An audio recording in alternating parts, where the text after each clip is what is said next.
Okay, now let's talk about the package manager used in Ubuntu called the apt or advanced package tool. We've actually already used apt in an earlier course, so hopefully this won't look new. The apt package manager is used to extend the functionality of dpackage. It makes package installation a lot easier.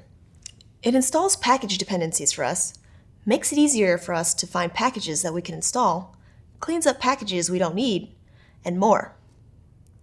Let's see how we would install the open source graphical editor GIMP using apt. And if you want to follow along on your own machine, I've included a link to the GIMP download in the next reading. So sudo apt install GIMP. Let's take a look at what this command is doing. Apt grabs the dependencies that this package requires automatically and asks us if we want to install it. You can see this line here: 0 upgraded, 18 newly installed, 0 to remove, and 16 not upgraded. This gives us a good overview of what we're doing to the packages on our machine.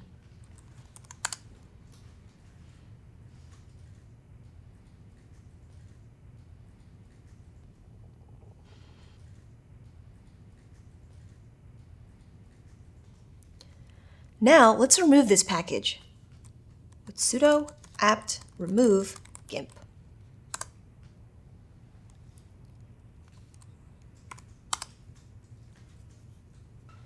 You can see that it removes dependencies for us that we're not using anymore because we don't need GIMP. You'll also notice that when installing this package, we didn't have to download the GIMP package. It was just on our system. How's that possible? Well, thanks to something known as a package repository, we don't have to manually search for each and every software we want online. We've already seen the chocolatey package repository in action. Repositories are servers that act like a central storage location for packages.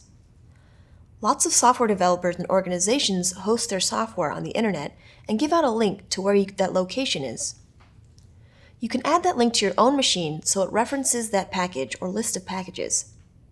You've already seen this with the register-package source commandlet when we added this location of the chocolatey repository.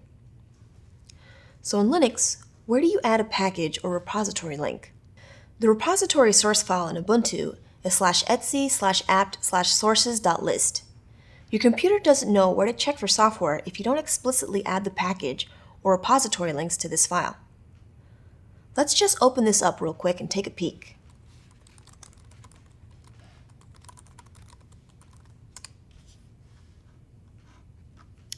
There's some extra information in here that isn't important, but you can see here that there are links here.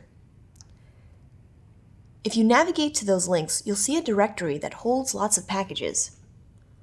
Ubuntu already includes several repository sources in here to help you install the base operating system packages and other tools too. If you work in a Linux environment, there are also special repositories called PPAs, or Personal Package Archives. PPAs are hosted on Launchpad servers. Launchpad is a website owned by the organization Canonical Limited. It allows open source software developers to develop, maintain, and distribute software. You can add PPAs like you would a regular repository link, but be a little careful when using a PPA instead of the original developer's repositories. PPA software isn't as vetted as repositories you might find from reputable sources like Ubuntu. They can sometimes contain defective or even malicious software. One more thing to call out about repositories is that the repository managers update their software pretty regularly. If you want to get the latest package updates, you should update your package repositories with the apt update and then apt upgrade commands. The apt update command updates the list of packages in your repositories so you get the latest software available, but it won't install or upgrade packages for you.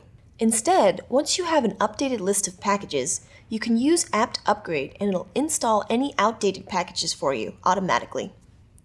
Before installing new software, it's good to run apt update to make sure you're getting the most up-to-date software in your repositories.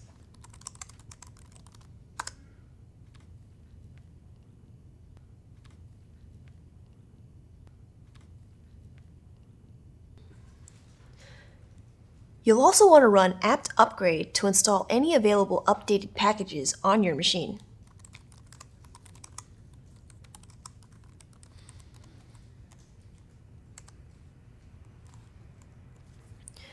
You can use the apt-help command to learn more about the commands available with apt.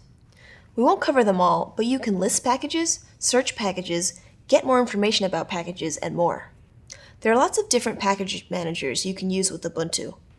We chose apt because it's a popular package manager, but you can read up on an alternative package manager in Ubuntu in the next supplemental reading. Awesome! Now that you've added the apt command to your toolkit, you're ready to maintain packages in Linux. This is a skill you'll be using a whole lot in the IT support world. We'll talk about that and more in the next lesson.